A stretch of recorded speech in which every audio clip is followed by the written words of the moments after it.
now I got to play my A game now.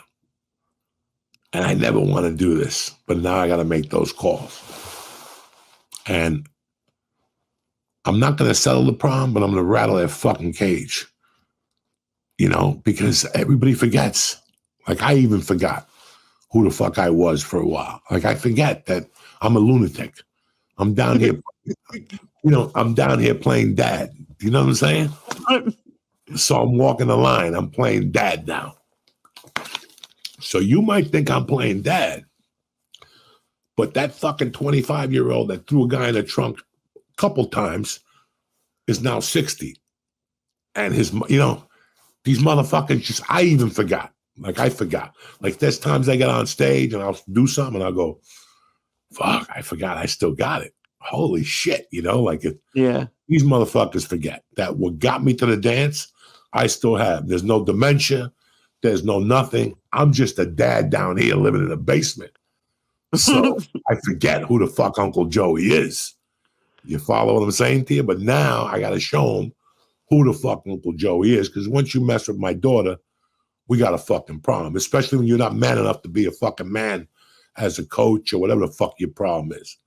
And that's what I'm encountering since I've been back to Jersey, that they talk about these ex-millennials and Generation X. Well, I don't know who these people are, but I know men under fucking 40 are just fucking worthless.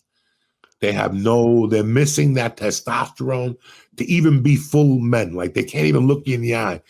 They got to go through your daughter or something like that. Well, I got to bring the game back to Uncle Joey, Hudson County style. So it's just fucking crazy that I forget. I forget that I'm a fucking wild man because I don't want to be. I don't want to be. I just want to be a dad to that little girl and go to sporting events and shit. But if you're going to wake up the African in me, if you're going to wake up my slave blood, you got my attention. You got my fucking attention. Well, I'm sorry that they did that. No, I'm happy they did. Because I've been playing Mama Luke for the last fucking 3 years. I've been playing half a fag Joey. Oh yeah, that's okay, because listen, you can't fight every fucking battle. So you just go, who gives a fuck? But every once in a while, a battle pops up and you're like, fuck, I got to take this challenge because my daughter's involved here. And if you guys were even fucking men, you come tell me what the fuck, but you don't have the balls to do that. So now I got to flip the fucking field on you. So I'm happy that I started doing this podcast because I forgot who the fuck I was. And I forgot that I could sling dick still like a motherfucker. And, for a while there, I kept telling people, man, I'm so scared. I haven't been on stage. You want me to tell you something, Lee? Fuck these bitches. Yeah. I'm still that motherfucker that was going on stage. I just didn't, listen, man, I put such high value on people's words. Mm-hmm. I went to see this comic and they were sensational. Then I put the fucking special on. It's the same jokes they've been doing for 3 fucking years. So I'm scared that people are going to judge me. And I'm like, you know what? At the end of the day, even a 50% Joey is better than half these motherfuckers that are doing it full time. I'm telling you, I've noticed this. And this ain't ego talking to you. This is facts. I go up there, I can kill any 20 minutes now. Not kill, but I'll go up there and do great for 20 minutes. You're going to go, that motherfucker hasn't been on stage in a year. Last time I got on stage was May of 2023. And I started getting back on stage in fucking January. So I've been going up there lately going, I lost a little something, but I didn't lose as much as I thought I fucking lost. And you know what? For this reason alone, I'm going to do something. Even if it's 20-minute sets, I'm going to do something. And then I'm going to get the 20-minute set down. And then I'm going to go up to the 30-minute set. And then, and then we'll see where we're at. But I can't leave this planet like this, acting the way I am lately. It's just a nightmare. I never wanted to push you. And like when you were retired, like I thought maybe you could be retired. Maybe you just didn't really want to do it anymore. But when savages don't retire. They die or they get put in a fucking cage and they throw rocks at them. Let's see one picture of a savage that they retired. They either kill you or, Genghis Khan. I don't fucking know. These people are savages. Columbus, Fidel, I don't fucking know. I don't know where Columbus comes into this one. He's a savage. He killed a bunch of Indians in Cuba, you know. Okay. I don't know what the Indians did to him. Maybe they tried to hit him with fire. Columbus got mad. We don't know the whole story. That's why these people want to torture Columbus. They don't know the whole fucking story. You weren't there. I've never had that. I've never heard that point. Oh, but like when you were saying when you first started again that you didn't know if you still had it. That's why I was like, oh, I was so embarrassed. I would go to open mics and go, oh, these comics are going to laugh at me. I'm bombing and shit. No. And then it didn't matter. It went back to what a great friend of mine told me once. Marlon Brando didn't need to know his lines in The Godfather. He didn't need to know. Yeah. You know why? Because he knew the character. Whoa. Okay. He knew the character. When I go on stage, it's not a fake character. It's me. No. I just got to let the real me come out. And right there alone, you know. Because you had some bits that you would do in multiple shows, but if we had a 4 or 5 show weekend, you didn't do 5 of the same hour. No. So I like variety, bro. I like variety. I don't want to hear the same shit from people. Could you imagine every day you said, my pants are falling, and you go, crack kills? Crack kills. Crack kills. Crack kills. After a while, you're like, all right, if it was going to kill me, it would have killed me a long time ago. It didn't kill nobody. Where you at this weekend, Tarzan? I'm in Minnesota for the first time. I'm at Pot Shots in St. Paul on Friday. Saturday, I'm doing a guest set on one of Shane Torres' shows at Acme. And then Sunday, I'm doing a private show. And you know, Dean Delray is going to be at Acme. Not this week. It's like, I think the next week. Okay. I was hoping it was going to be this week, but I'm like, Shane Torres is very cool. You're staying away for fucking Dean. I have shows in Hartford next week. Okay. See, I'm just saying. You know, but yeah, no, I would love to. I would love to be on the road all the time. Where you working in Hartford? Hartford, I'm just there's the son of the guy who owns a comedy club in Connecticut. He runs like shows. I'm doing City Steam Brewery Friday and Saturday. Look at you and shit. Yeah, it's gonna be fun. Well, I'm proud of you, my friend. Thanks, buddy. That means a lot when you. I love calling you after shows. It's just fun to get to tell you what happened. Then you went through it, or you have advice for what I went through, and I love it's like my favorite part of doing shows. I love calling you on the way back. It's great. It's like I was there. I already know what you did and shit. I didn't know you ate the chicken fingers at a 50 Cent concert, but I know that I had that from you for a little bit. And go, do you want to really go into the field you studied in college and get this degree on? I'd really be surprised what the percentages are. It's got to be. Kids are fucked up. Yeah. Kids that didn't know what they were getting, because I don't think a kid's prepared to make a life decision at 18. Yeah. And 18. Yeah. And I'll tell you what really fucking helped me. More than college, I'll tell you what really fucking helped me. And every day I think about it, I'm like, wow, was car sales. Yeah. That helped you figure it out? When I sold cars in college, it really sped up everything I had. Everything I thought came in. You know, you go to jiu-jitsu, they teach you a technique. But when you go to do it to Lee, they don't tell you that Lee's going to hide that arm. Mm-hmm. Lee's not just going to leave the arm. It's like anything else when you go to karate class. He's going to throw a punch. The punch is going to land here. You're going to hook the arm, and you're going to hit him in the rib. And he's like, no, it's not going to happen that way. He's going to wear a shirt, and your hand's going to get caught. So it was really weird that you heard all these things about business. You spoke to people. And once you discovered belly-to-belly sales, that stayed with me forever. I learned more from those criminals on how to treat people and how to carry myself in business. Little things. When you buy a T-shirt from me, I write you a letter. I got that from selling cars. When you came to see me, the first thing when you got home the next day, you got a letter from me. Because I knew the other guy wasn't sending you a letter. He was going to call you and tell you there was a sale. That's great. I'm going to send you a letter and thank you. You know, and it just taught me little things, follow-up calls. Lee and I were talking about a sponsor earlier, and we were talking about our plan of attack. That plan, I didn't get that from a book. I didn't study marketing in college. I got that from selling cars. The strategy, there's a strategy to things, you know. And it was just really, and I worked at a place in Boulder, which was really decent. You know, they were on Yelp today. They'd have like a high fucking Yelp because that was their thing. They knew to get the good cars, you had to have a good CSI, a customer service index. at that time. So they specialized in that. They weren't thieves. They wouldn't throw your keys on the thing. If you told them you were unhappy, they'd give you the keys right back. You do that Douglas Toyota in Arvada, they'll fucking stab you. You'll have to talk to 18 people before you get your car back from a trade. What car? The Volkswagen. I just gave it from appraisal. We don't know no Volkswagen. They make you buy the car because they hide shit from you. This place was legit. And I learned so much from those white dudes. They were fucking Mormons. Really? The one, and he used to call me the renegade. He loved me. He used to call me the renegade. Because he goes, you always go off against the people I don't like. I love it. I don't even have to do my job. Really? If they're a scumbag, you sniff them out. I loved this Subaru place. That was the first car I sold. You could sniff out the scumbags quick, I bet. Yeah, until today, I still drive a Subaru because of that job. Really? I am sold on Subaru because of that job. Because how many cars I sold and how many people's faces would come back and go, hey man, a week after you sold me a car, remember that Blizzard we got? I was in the car with my daughter and we spit off the road. If I would have had my old car, I would have been dead right now.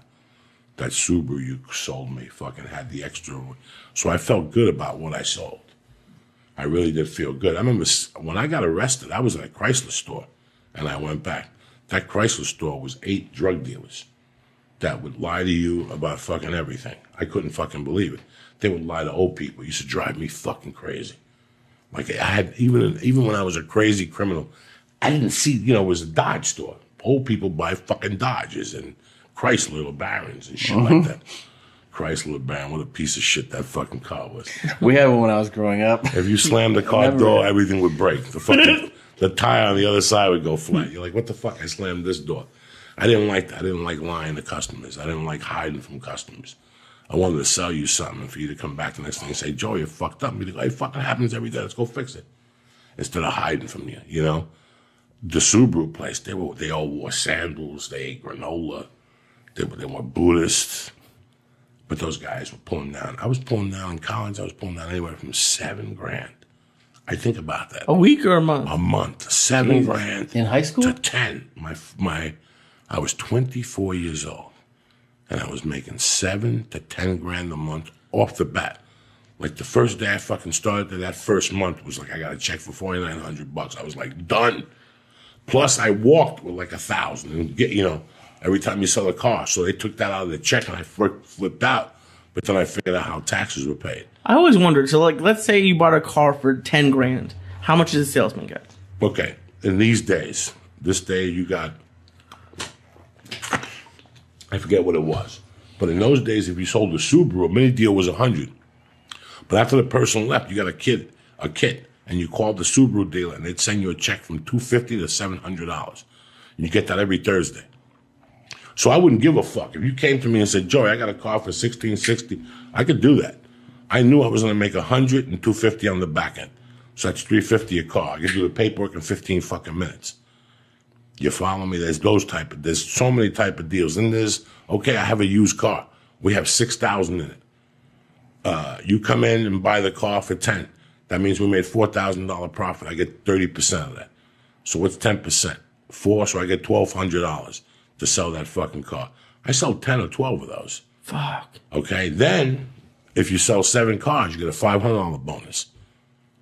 If I would go into a car lot and you'd say to me, oh, Joey, by the way, the Jeep, the 89 Jeep with 10,000 miles, anybody who sells that on a Saturday, now look, when I go to work on a Saturday, I'm going to kill you. I'm going to snort coke. I just don't want 1 gram. I need an 8-ball. I need my dick sucked. I need a couple Coco Locos at Red Robin. I need to buy the bartender a shot. I got a chance there. I'm going for the short nickel. If you tell me that if I could sell that table, I get $500, even if I sell it at cost, just to get it out of here. If Tom Segura comes in and he goes, I want a picture of Charles Bronson. Even though I got a picture of Charles Bronson right there, I'm going to sell him that fucking table. Anybody who comes in, hi, I'm looking for a truck. Let me show you this fucking car I got, but it's not a truck. It's beautiful. What do you give a fuck what it is? You're going to deal, right? I can sell you that for cost. Let's take a look. People go, I came in here for a Subaru wagon. You're showing me a sedan. I don't give a fuck. It's my world. I would sell you that fucking sedan. That's a salesman. That's what that's what you fucking do. I wouldn't pound it. I'd just tell her that's the car for you, and I make it drive it. Once they drive it, I got you 50%. Really? My job is to push the envelope, make you drive. If you don't drive the car, you're not going to buy it. But if you drive it, boom, That's down number one. Number two, once you fill out that credit app, I got you. But I never let you fill out the credit app. I always took it from you and asked you questions. Because by asking you questions, you're devouring me your fucking information. Plus, I offer you a water. So it's a psychological game. By offering you that water now, you owe me something back. Once we take the ride, I go, is there terms we could do? Yes, there are. I go inside, I get a credit app, and I get a fucking Foursquare. Most fucking idiots will just give you the credit app and say, you fill this out. You're dead. I fill it out. So now I get you involved. And now I got you under a spell. But it's, there's people who struggle with different things. So I get that. I know a guy that gambles on everything every day. Yeah. I've known this guy 3/4 of my life. I went up to his house, maybe in September, up in North Bergen. And we were talking, and I asked him, what do you like tonight in this football game? And he goes, I gave up gambling. He goes, I won't bet now till January 8th. He goes, just in time for the Super Bowl. And I go, you do this? And he goes, every year I split the year. Oh. I either gamble January to June or July to December. And that's a rule he says, yeah. He's a fucking lawyer. Okay? Yeah, you have to put limits on yourself. He's a lawyer, and he his partner, they know. So after a while, when people tell me listen, I got in trouble for kidnapping, breaking into houses, shit like that. When I was a kid, I got in trouble for gambling, but it wasn't $20,000. Or I'd be talking to you with a big hat on right now. It wasn't, I lost 800, 700, and then you move the fuck on. I also won 800, 900 a couple times. But I knew I wasn't going to make a living doing that. The same way at a certain age, I realized cocaine's great. You can make a lot of money. I'm not going to be one of those people. And I'm never going to be one of those people. So why am I fucking doing it? I know that if I bet $1 on a roulette game, dollar slots, I could win $1,000. My friend won $33,000 on dollar slots on DraftKings. Really? See, I don't have any casino things up here, but that's why I like sports betting, because you can put $10 on a baseball game and that's 3 hours. Listen, I don't even watch a whole game. When I go to Jimmy's, I watch halftime. I do a bunch of shit, and then I watch the second game or maybe the third game. But I'm not watching football all fucking day. There's so many weird things that are so weird. This week, I got 2 sets I'm going to do this week. Nice. I already got them planned out. I'm excited about them. And then, my decision has to be made pretty soon, our agreement. You're getting close to 10. Yeah, and I'm leaning. I think after this week, I'll have 10. That's awesome. But I'll be leaning. I already have a little plan. Since January, I've been writing consistently. Every day? Not the funniest stuff in the world. Okay. Consistent. Big difference. And if you read any of those writing books, that's the most important. There's a lot of people only write when they're fun, when it's funny stuff. I like writing every day. And if you look at it, you're not going to get funny stuff. But you can see little things developing. Do you go back and reread it? Yeah, absolutely. And I go, oh, my God, that's a horrible piece. Thank God I understand what that's saying, because it's opening up as a bomb already. But I'm also journaling a lot more. Interesting. You're getting back into it. Twice a day more, like I do one at night now in the daytime. Back to fucking basics, Lee, I don't know. I'm having a great time, bro. That's awesome. Really am. I got one dilemma going on lately, but we'll take care of it. It's nothing comedy. It's nothing personal. It's, people being stupid. So it's time for me. Lee, I never caught it. If you read the book or you heard any of my stories, I got arrested a couple times in Jersey. Right. But I never got processed, There's a couple times they could have arrested me or whatever, and I dropped a name of somebody, or somehow or another they knew I was connected with somebody. Not somebody in the mob world or nothing. I'm not saying that, Maybe it was a cop that was a friend of mine that I dropped his name. And it's so weird that I've always had help here. Since I've been back the last 4 years, because I was gone for so long, most of those people have passed. A lot of those people aren't doing what they're doing anymore, you know. So when I got here, I had plans maybe with a marijuana. I had a couple plans, but I could see that help I had as a young man, I didn't have it anymore. Okay. And then recently, some help came back. Okay. A dear friend of mine called me about 2 weeks ago. He goes, I'm going to work for this guy in the state, and this guy wants to talk to you. So let me get in there, and I'll hook up a meeting, and there's another guy that wants to talk. So now I'm getting a little bit more through jujitsu. I've met a couple guys that I didn't know how influential they were until somebody came up to me and go, that dude could get that done for you. Whoa, okay. You know, and I'm finally back in that thing. You know, somebody, I went to get a haircut a couple of weeks ago, and some girl goes, if you call this restaurant and tell them you're coming because it's you, they'll carve a knife out for you. Holy shit. And I'm like, she goes, but I know you would never do that. And I would never do that. I would never call a restaurant and go, hey, this is Joey Diaz. I'm coming in with 8 people. I want a table. I would never do that. No. That's beyond my realm. You know, I would never, ever. But sometimes when things get a little fucking fishy, you got to call that out. And for the first time since I've been here, it's getting a little fishy.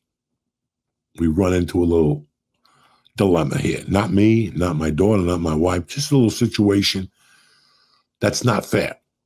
And it comes from me saying something. You know, it's always weird when I say something because everybody else was thinking it. But once I say it, I was wrong for saying it. You know, I've always been, it was like, for years, I sat next to Joe when people would run up to him and go, did I tell you who Carlos Mencia stole the joke from now? This was every week. I could be talking to Joe and some different comic would come up. Bro, tell him the time Carlos stole your joke. Some kid would come up with a tear in his eye. He's an open micer. Yeah, Carlos came and did a contest and he stole my joke. This went on for fucking weeks at a time. I don't know what my point is here. And all those people that came up to Joe and told him that, those are the same people that when Joe got canned, they didn't go up to support him. I never forgot. I never forgot that. I learned a valuable lesson from that. And now I'm seeing it with me the last couple of years. It's always been my fucking weakness. When I say something, then, you know, he shouldn't have said that, you know, because I'm not diplomatic. I bottle it up. I keep it bottled up. And one day it just comes out of me. But now they're playing with somebody who's very close to me, somebody who's very close to my heart. And then they're going after anybody who's associated with her. So, yeah, but she's a Russian Jew. You know, whatever the fuck you're going to tell me. What's your shoe size? I got you. It's just a trance. That's what the last car I bought, the guy filled it out for me. Yeah, aren't you like right now ready to fucking fill one out for him? Who the fuck do you think you're dealing with here? You want me to teach you how to do this? I'm ready to buy from Joey. I get that fucking pen. I get that pen, right? Yeah. I get that pen. I go, Lee, what are we doing today? Okay, well, I'd like to buy the Subaru. The Subaru costs $18,000. I need 10% deposit today. That's $1,800. What payments would you like? A month. I was looking for $250. And what's the term? What do you got? You got a car? Yeah, I got a 62 fucking LeBaron. That's worth $300, all right? Right, so here you go. The car is 18. I need 1,800. How much down do you have? I have 1,000. We'll take it. You just committed to 1,000. I got you for 1,000. Right? Boom. Sign right there. What do you want to make a payment a month? $250. So if I get you a car for $250 a month, you'll buy it? Yeah. Boom. Sign right there. You got a car deal. Boom. I come back and I pound you. All right. By the way, the $250 is for fucking 19 years. 18,000. My boss said I looked at your credit app. I need 3,000 down because that's profit. They're always going for down payment. Okay. That's profit. That's their profit. So don't do down payment? A nickel. Nickel into debt. Get it done. I got good credit. What's the down payment for? Nickel them to death. Give them 10%, but nickel them to death. Boom. You know, what do you want to pay a month? $250. Boom, boom, $250. All this shit is I'm trancing you and I'm confusing you. This is a confusion right here. So 300 against my 18,000. Well, can't you give me a little more? My mother-in-law is a Swami, and she said my car is worth $1,200. I'll give you 15. Who gives a fuck? I own the car for $14,800. So I got $3,100 in it, correct? So I got $3,100 in it. You want 11 for your fucking so if I give you 11 for your car, you got a deal. I just made $2,000 on it. Jesus. So when you go plus the financing. Yeah. So when I used to work in New York, I used to get a piece of the financing. So I'd work you for financing. Oh, so you don't pick people up paying cash? I get like a point of the financing. If you finance $20,000 at 10%, I get a half a fucking point. Plus, you need insurance. I know this guy. He'll come down here and sell you insurance. At the end of the week, that guy brings me an envelope for $300 for getting you an insurance with him because you need a binder. You just moved here from Boston, yeah? You need a binder. Let me get you a binder for today. It's free. So when you go in to buy a car now, are you just like, listen, I know all the, or do you just let it happen? It's all the same. It's all the same. Whether you're selling a car, a boat, a house, a prostitution, it's all the same. You could be a Puerto Rican and go in there and go, hi, I'm going to sell you my pussy. It's $100 and $125 around the world. Or you could go, listen, let me tell you something. Like guy that sucked my pussy, his tongue turned fucking purple. It was so fucking good, all right? My asshole, I shave it 3 times a day just in case the crop pops back up. My titties, nobody's ever sucked them. But for tonight, for you, because I like it because you're Jewish, you're going to suck my titties. But the package is $300. And you're going to go, why did I pay $300 to this bitch that just charged me $125 down the corner? It's amazing. That's why I always tell people, you run into a salesman. Yeah. You run into a fucking salesman. That's it. That's crazy. Everybody learned something tonight. Let me give some shout outs. You know how we drop knowledge. Fuck yeah, man. We ain't got time to fuck. I don't want you people going out there and taking for your money. You got to learn, cocksuckers. You got any problems, email me. What's the email? Beauty and the Beast, whatever the fuck it is. Or just go to joeydiaz.net. Just go to joeydiaz.net and email me. Tom Segura, put the text away. Tell Dave Beckett you call him back in an hour. Right? Okay.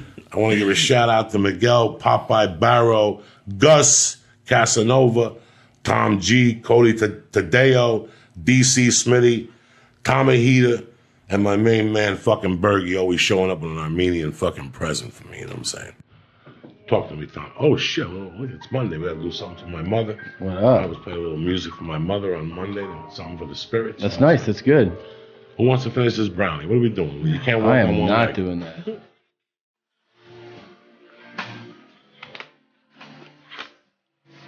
I like it.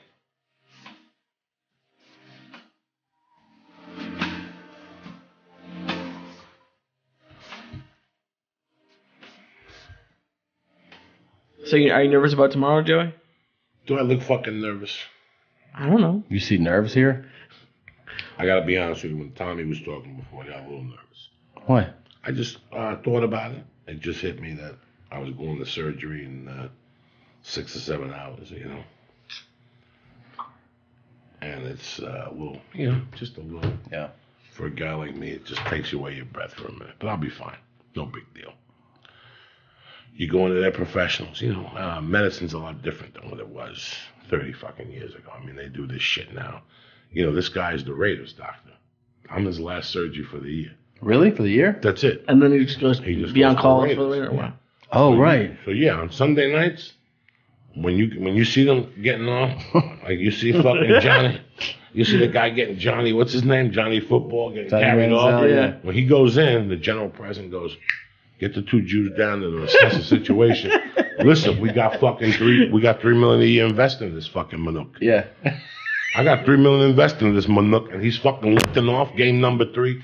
Get the fucking 2 Jews down there. And they come down, you're like, and the 2 Jews come in, they look at your arm, it's broken, call upstairs, it's broken. When can we do it? Monday at 8 a.m., too late. This guy got $3 million of them. He's going to heal by next fucking week. And then they got to break the news to you. All right, the president.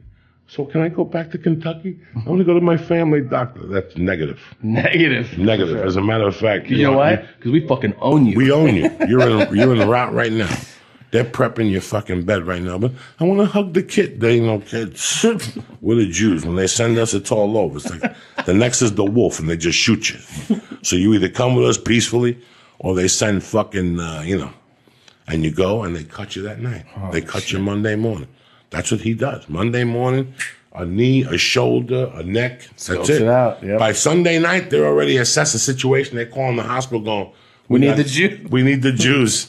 We got nine fucking savages that all weigh over 300 pounds coming in for knees, necks, arms, elbows, and you go from an elbow to a foot, and by Tuesday, everybody's all right, and by fucking Friday, you're jumping up and down, and by the next week, they got you eating bananas and protein shakes, and you're back out there, dog. They don't give a fuck about your ailment.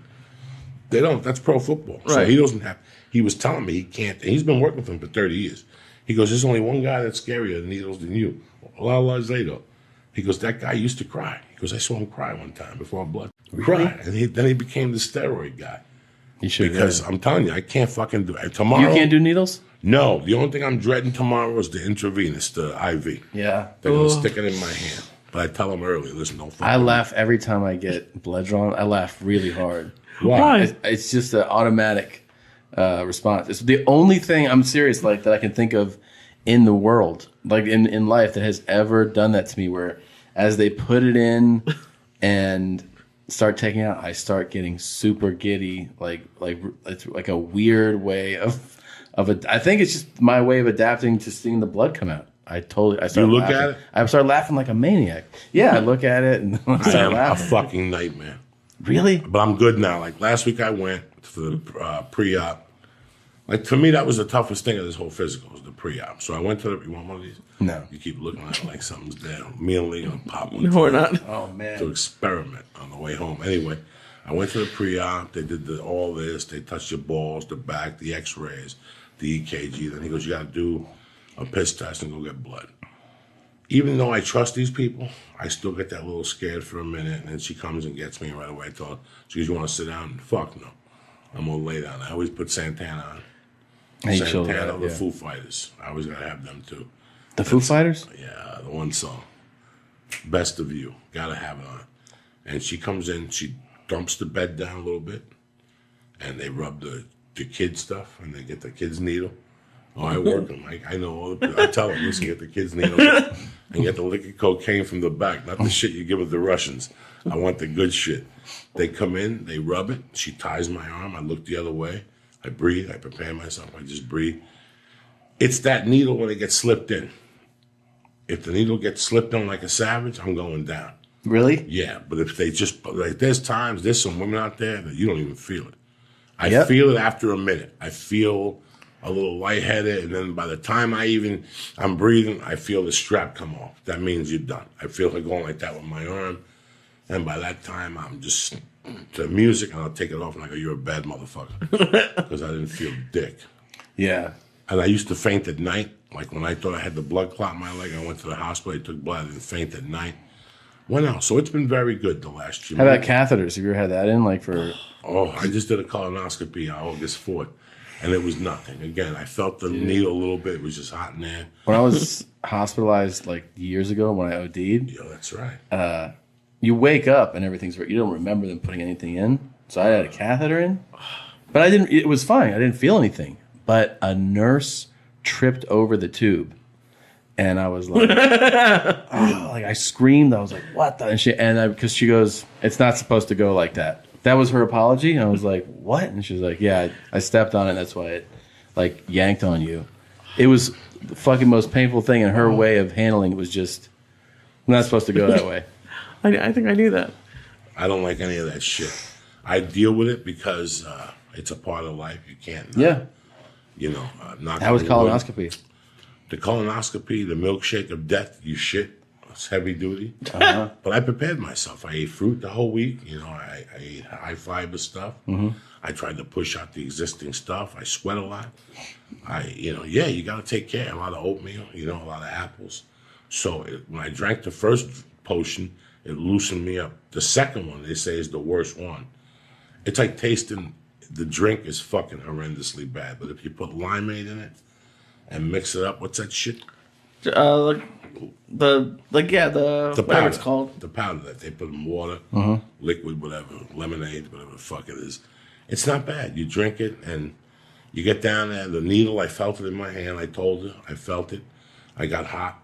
It took me a while to get my temperature back. And then they put you out and you wake up and they give you a fucking folder to go.